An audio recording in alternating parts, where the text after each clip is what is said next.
इस कातिल के बारे में सुनिए जिसने अपनी मां की हत्या की, लाश को घर में ही दफन कर दिया, उसके बाद कब्र पर रखा गद्दा जिससे कि किसी को कोई शक ना हो। यही नहीं, 3 दिन तक हत्यारा बेटा मां की लाश के साथ घर में रहा। आखिर क्यों खुदी रिश्तों की यह खबर।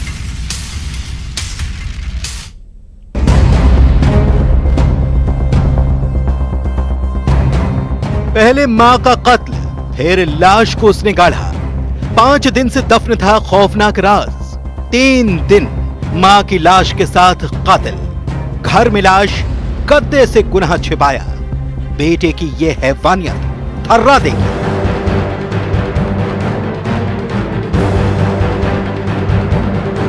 पांच दिन से इस घर में एक लाश दफन थी। लाश के लिए कातिल ने घर में गड्ढा खोदा, लाश को दफन करके उस पर रजाई यानी कि गद्दा बिछा दिया जिससे कि किसी को कोई शक न हो इस घर में कत्ल हुआ है। लेकिन वही राज इस घर में कुछ इस तरह से निकला। पहले गद्दे को हटाया गया, फिर जमीन पर फावड़ा चला, मिट्टी बाहर आई और लाश का राज भी। मंदसौर के भानपुरा थाना इलाके के कचहरी चौक में जो हुआ वो दिल दहला देता है। तो उसमें ये बात निकल के आई कि एक महिला को उसी के पुत्र ने अपने साथी के साथ मिलकर उसकी हत्या की है और उसके शव को उसके अपने ही घर में गड्ढा खोदकर वहां पर गाड़ दिया था ताकि जिससे किसी को पता नहीं चले। इसमें उसके द्वारा जो पत्थर था वहां पर मार के हत्याकारी पत्थर जो घर में उसने जो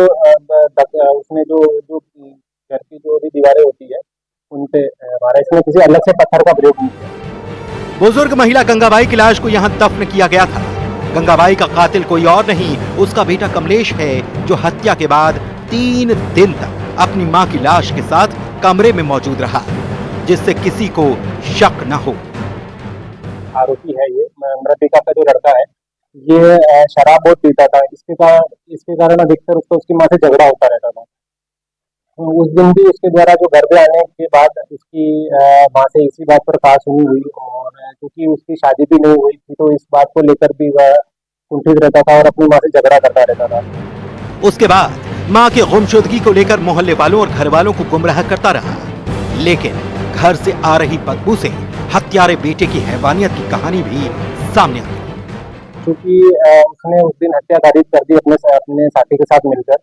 उसके बाद वो शव को दफना कर 2 से 3 दिन तक उसी घर में रहा। वो कहीं मजदूरी करने जो जाता था वो भी कहीं नहीं गया। 2-3 दिन तक अपने घर में ही रहा वो, ताकि किसी को पता नहीं चले। वो योजना बनाते रहा आगे की। इसके बाद वो अपने रिश्तेदार में अपने मामा के यहाँ चला गया और फिर आया और फिर ये बात करने लगा सब दूर की मेरी माँ की मृत्यु हो गई है। तो फिर ये उसने अपने ये योजनाबद्ध तरीके से उस घटना को दबाने का काफी प्रयास किया। एक बेटा अपनी मां से किस कदर नफरत कर सकता है उसकी गवाही देती है ये तस्वीर। शराबी बेटा जिसकी शादी नहीं हुई तो जिम्मेदार मां बीमार है, इसके लिए भी मां ही कसूरवार। मां ने बेटे को शराब छोड़ने के लिए कहा तो भी वो बुरी हो गई। ये नफरत आरोपी बेटा कमलेश दिल में पाले हुए था। वारदात वाले दिन नशे में धुत कमलेश ने अपने दोस्त के साथ मिलकर मां की हत्या के राज को ऐसे दफन किया था। आरोपी है ये मृतिका का जो लड़का है, ये शराब बहुत पीता था। इसके कारण अधिकतर उसकी मां से झगड़ा होता रहता था।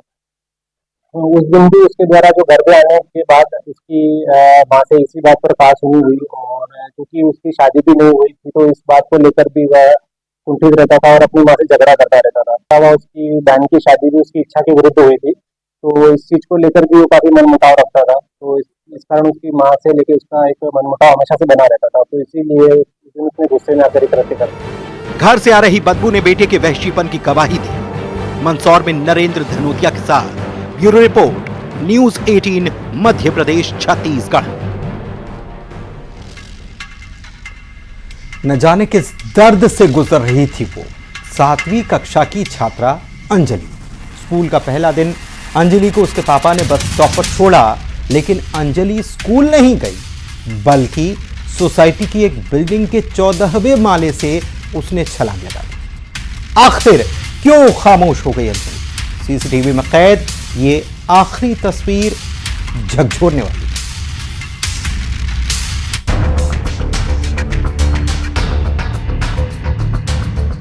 आंखों का तारा अंजलि क्यों हुई खामोश?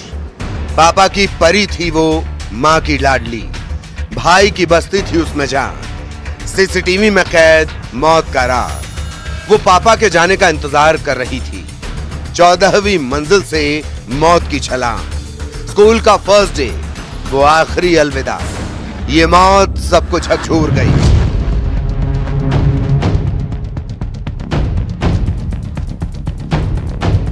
आज स्कूल का फर्स्ट डे था। 13 साल की अंजलि का स्कूल यूनिफॉर्म पहने हुई पापा के साथ जा रही थी। 2 दिन पहले ही तो पापा के साथ अंजलि ने फादर्स डे मनाया होगा, लेकिन मासूम बेटी के दिल और दिमाग में क्या चल रहा है पिता अमोल समझ नहीं पाए। सीसीटीवी में 2 तस्वीर कैद हुई। एक तस्वीर जिसमें अमोल अपनी लाडली को बस स्टॉप पर छोड़ने जाते हैं।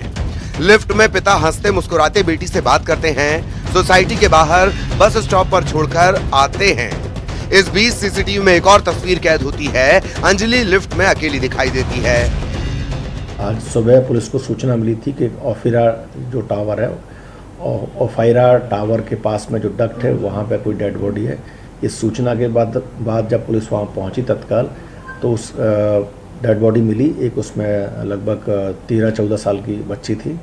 प्रारंभिक रूप से जब इसकी पूछताछ, इसकी जब पतासाजी की गई है, वहाँ पर मौके पर जो जांच की गई, उसमें ये जो बच्ची 13 साल की है और ये एडवांस एकेडमी में इसका एडमिशन था।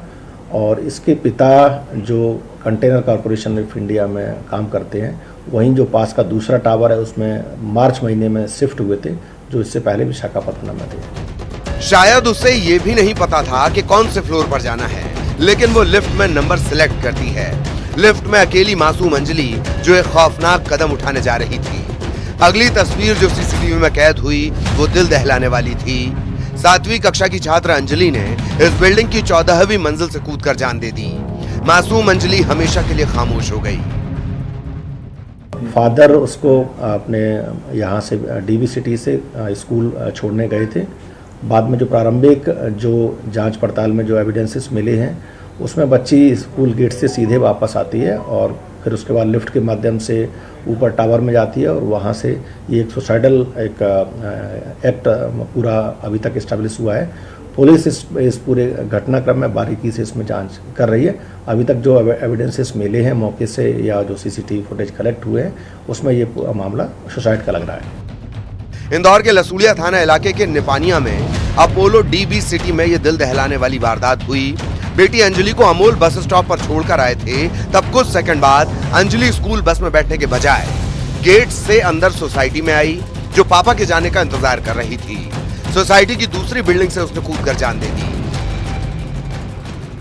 बच्ची तो उसके फादर ने स्कूल के गेट पे छोड़ा था, जहां अन्य बच्चे भी थे जो स्कूल का गेट होता है। उसके बाद जैसे ही ड्रॉप करके वापस आए तो लड़की पीछे पीछे पैदल आई है और उसके बाद वो उसमें डीवी सिटी में जो उसके बगल वाला टावर है उसमें वहाँ जाती है लिफ्ट से और उसके बाद ये घटना। यमयार परिवार पुणे का रहने वाला है। अमोल यमयार senior manager container corporation of India के पद पर पोस्टेड हैं। कुछ महीने पहले विशाखापट्टनम से इंदौर ट्रांसफर हुआ था। पत्नी, बेटा और बेटी अंजलि के साथ अमोल यहाँ रहने आए थे, जिन्हें पता नहीं था कि उन्हें ये सदमा लगेगा। अभी तक जो वजह इसमें परिजनों से भी डिटेल बात नहीं हुई, लेकिन जो कि भाई उसका मतलब परिवार में फादर, मदर और जो उसका बड़ा भाई है जो डीपीएस में 11th में था, वो साथ में रहते थे। बड़ा भाई भी उस समय स्कूल गया हुआ था। आखिर मासूम अंजलि किस कश्मकश से गुजर रही थी कि सुलझन में फंस गई थी। जिंदगी की डोर, ये मौत अपने पीछे कई सवाल छोड़ गई। इंदौर में मिथिलेश गुप्ता के साथ bureau report, news 18 Madhya Pradesh Chhattisgarh.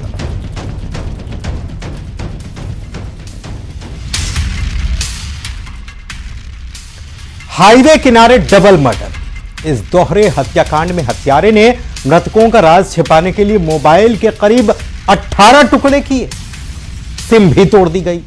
दरअसल हत्यारे को इस बात का यकीन था कि मृतक के बैग से उसे लाखों रुपए मिलेंगे, लेकिन जब बैग खुला तो हत्यारे के भी होश फख्ता हो गए।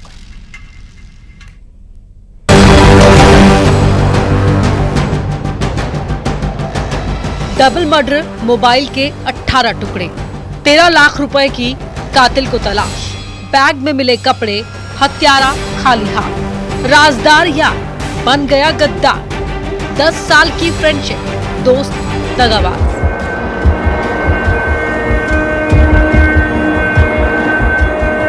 शीतला माता रोड, थाना कंपू, हाईवे किनारे मिला ये शव पुलिस के लिए एक चैलेंज था। यहाँ एक नहीं बल्कि 2 शव मिले थे। Scene of crime, double murder की गवाही दे रहा था कत्ल कौशल राजावत और उसके साथी कैलाश शाक्य का हुआ था। हैरानी देखिए, डबल मर्डर करने के बाद हत्यारा दोबारा यहाँ आया। डबल मर्डर का राज खुला सीसीटीवी फुटेज से। पुलिस की टीम को 2 इनपुट मिले। पहला तो ये कि मृतक कौशल राजावत और कैलाश शाक्य विकास तोमर नाम के शख्स के साथ देखे गए थे। ऑपरेशन में बहुत ही चुनौतीपूर्ण डबल मर्डर का केस था। 15 तारीख को चिन्नौर रोड पे 2 युवकों की डेड बॉडी मिली थी।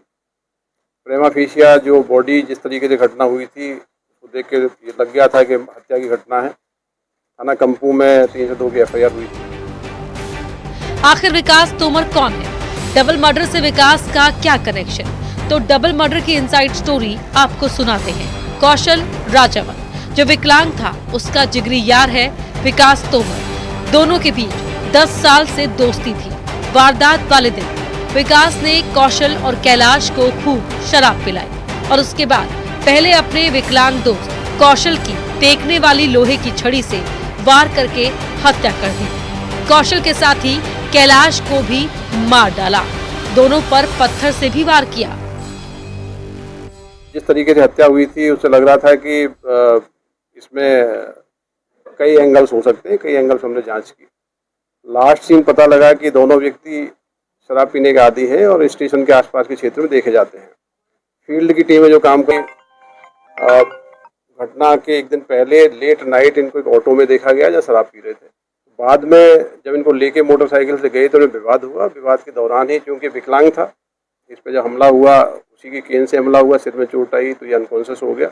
दूसरे साथी ने भागने का प्रयास किया तो उस पर उसने पत्थर पटक दिया। इस प्रकार से दोनों व्यक्तियों की हत्या करने के बाद ये व्यक्ति फरार हो गया था। इस डबल मर्डर केस में कैद है लालच की कहानी, जिसका खुलासा भी हैरान करने वाला है। दरअसल कौशल ने पुश्तैनी जमीन बेची थी जिससे उसे 12,50,000 रुपए मिले थे।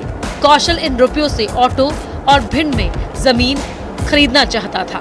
वारदात वाले दिन कौशल दोस्त कैलाश के साथ भिंड जाने के लिए निकला था। पास में बैग था। आरोपी विकास को लगा रुपए बैग में ही है, लेकिन इस कहानी में एक ट्विस्ट है। डबल मर्डर के बाद हत्यारे विकास ने जब बैग खोला तो वो दंग रह गया। बैग में रुपए नहीं बल्कि कपड़े थे। ये इनके संपर्क में रहता था और साथ में ही इनके साथ में शराब पीते थे ये लोग। इसके मन में लालच आया कि मृतक ने रिसेंटली कुछ जमीन बेची है, जमीन के पैसे इसके पास होंगे तो इसको किसी तरीके से ऐसी जगह ले जाते हैं जहाँ शराब पिला के पैसे से छुड़ा लिए जाएंगे। उसके बाद कातिल विकास ने मृतकों की पहचान छिपाने के लिए मोबाइल के कई टुकड़े किए, सिम भी तोड़ दी, लेकिन गुनाह छिप नहीं पाया। न्यूज़ 18 के लिए ग्वालियर से सुशील कौशिक के साथ ब्यूरो रिपोर्ट।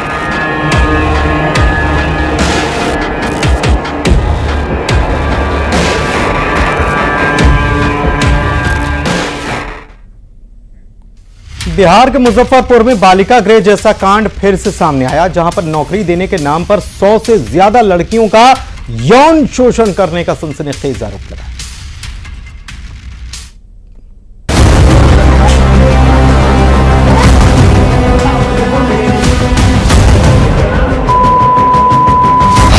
मुजफ्फरपुर की सनसनीखेज घटना।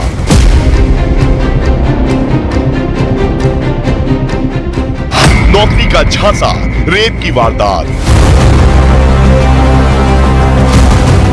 100 से ज्यादा लड़कियों से दरिंदगी की हदें पार।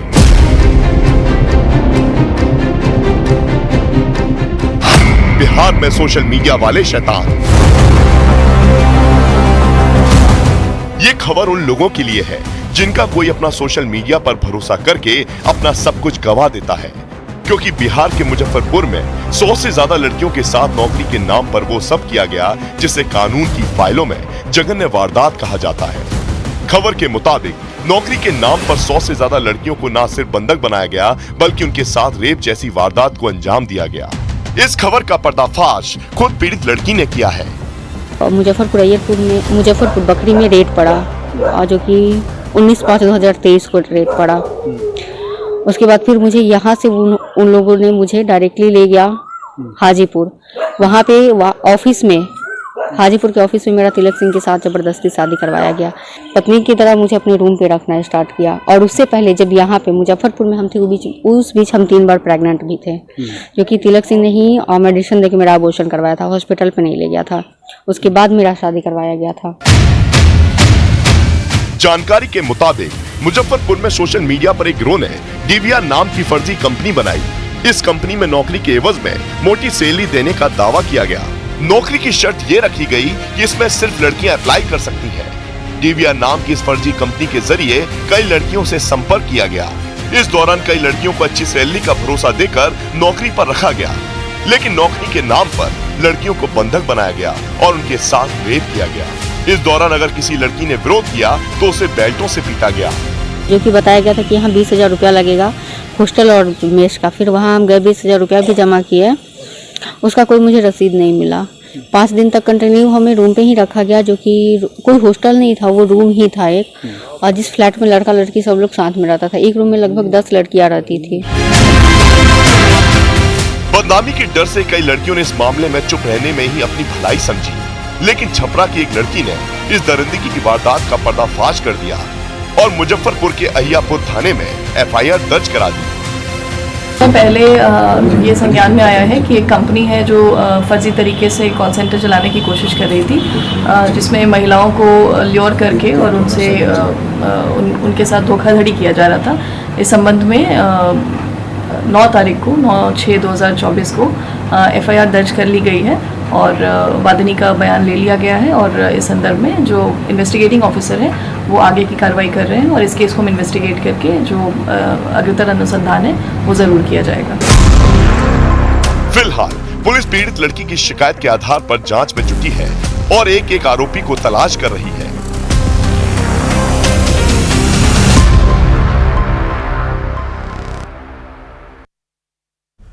अगर आपके मोबाइल में किसी अपने का कॉल आए जो मदद मांग रहा हो तो एक बार क्रॉस चेक नहीं बल्कि 2-3 बार कर लीजिएगा। कहीं ऐसा ना हो कि आवाज वाले नटवर लाल आपको ठग लें। आवाज का ये वो गोलमाल है जिसका खुलासा हर किसी को हैरान करती रहा है।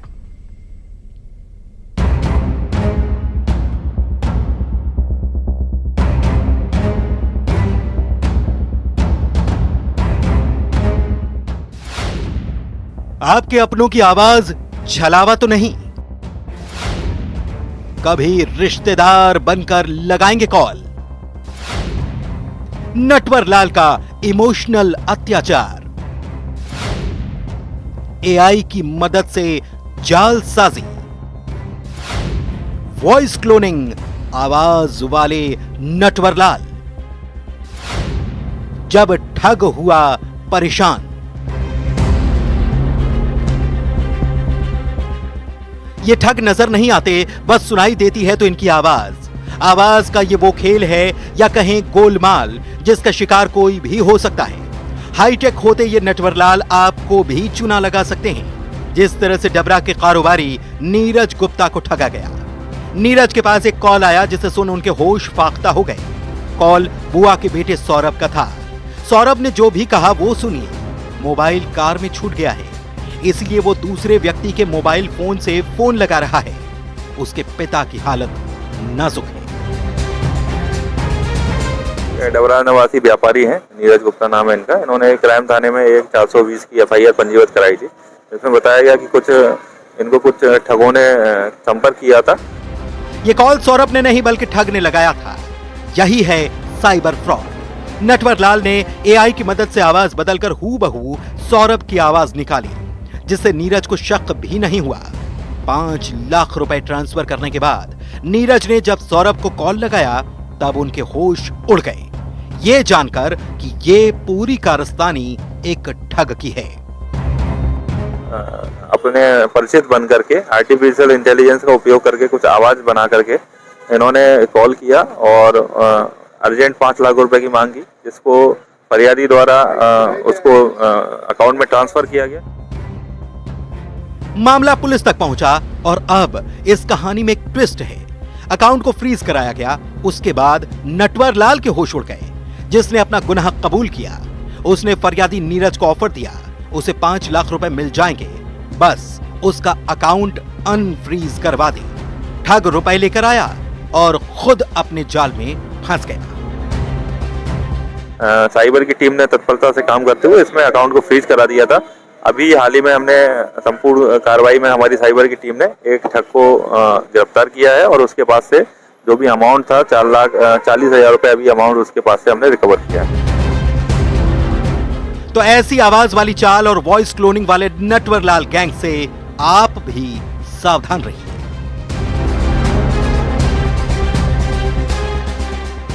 ग्वालियर में सुशील कौशिक के साथ bureau report, news 18 Madhya Pradesh, Chhattisgarh. और इसी के साथ क्रिमिनल्स में आज के लिए बस इतना ही। मुझे दीजिए इजाजत। खबरों का सिलसिला जारी है।